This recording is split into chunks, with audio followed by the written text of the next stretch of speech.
Russia has announced massive tank drills, less than 24 hours after President Vladimir Putin suggested there was room for compromises over the Ukraine crisis. Tactical exercises will be carried out at firing ranges across nearly every region in Russia's southern military district, the area closest to Ukraine, Russia's defense ministry said on Tuesday.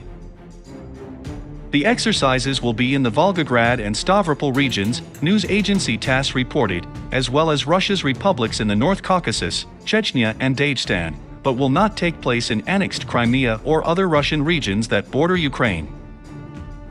Around 400 troops will handle 80 pieces of military hardware in the drills, which involve T-72B3 main battle tanks, BMP-3 infantry fighting vehicles, BTR-82A armored personnel carriers, as well as anti-tank missile systems and artillery.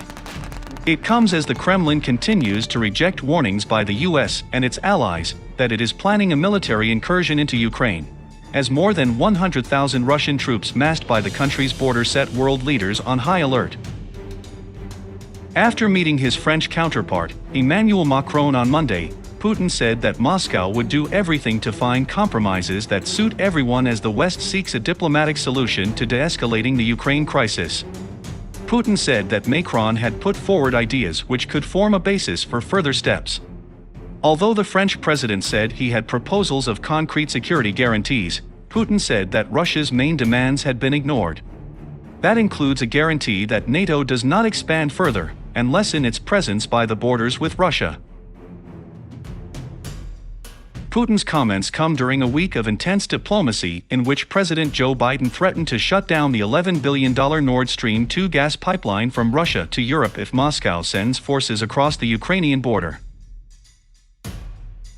During a press conference with German Chancellor Olaf Scholz, who is under pressure to scupper the pipeline, Biden said, "We will bring an end to it should there be an invasion." If Russia invades, that means tanks or troops crossing the border of Ukraine again. Then there will be no longer a Nord Stream 2. We will bring an end to it. Meanwhile, Macron said after his meeting with Ukrainian President Volodymyr Zelensky, he would speak with Putin again by phone. Adding to tensions was the demand from Alexander Khodorkovsky, a commander and former political leader in the self-proclaimed Donetsk People's Republic, DPR, in eastern Ukraine, for Moscow to send in at least 40,000 troops to the Donbass region. Khodorkovsky told Reuters the breakaway republics needed the troops from Russia with automatic rifles on the front line.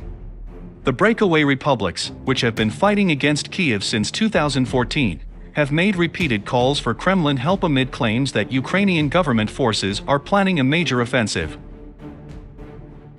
Boris Johnson said he feared Europe stood on the edge of a precipice as some experts declared that Russia has now assembled a force on the borders of Ukraine that would be capable of invading. On a day of rushed British diplomacy, the Prime Minister said he hoped Russian President Vladimir Putin would disengage and de-escalate, while the Foreign Secretary, Liz Truss, held frosty discussions with her counterpart in Moscow and announced further sanctions legislation. "I think today, February 10, 2022, we stand on the edge of a precipice and things are as dangerous as I have seen them in Europe for a very, very long time," Johnson said as he completed a trip to NATO in Brussels and the Polish government in Warsaw. The Prime Minister, under pressure at home over whether he should resign if fined for attending lockdown-breaking parties, sought to escalate concerns about Russian intentions as the Ukraine crisis enters a decisive phase. Earlier, at NATO's headquarters, Johnson said the situation had entered the most dangerous moment. His words were echoed by the alliance's Secretary General, Jens Stoltenberg, who added, "The number of Russian forces is going up. The warning time for a possible attack is going down." Military analysts estimate Moscow has massed more than 135,000 troops on the borders of Ukraine, both in Russia and Belarus, where 10 days of joint military exercises between the two authoritarian countries began on Thursday. Some now believe nearly all the necessary elements are in place if Putin wanted to attack. Rob Lee, a Russian military expert and fellow at the Foreign Policy Institute, tweeted on Wednesday night that the Russian military, as of this week/weekend, has the military capabilities to actually conduct a large-scale invasion.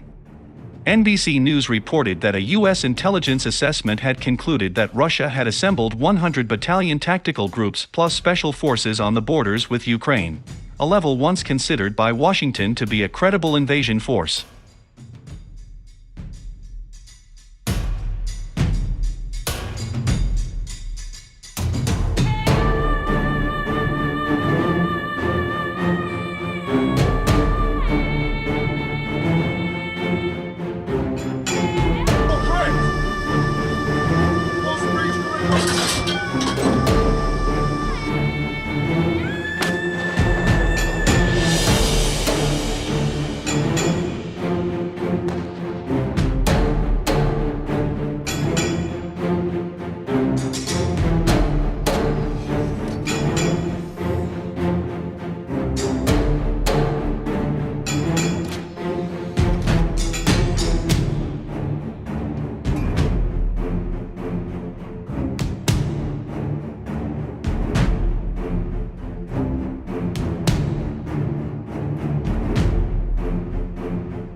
Normal handheld and tank weapons.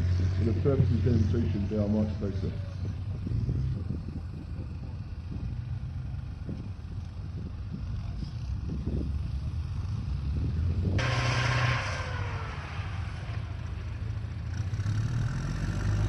Outside, so Polish dismantled their infantry, I suppose, I would implore whether you want to get a decision.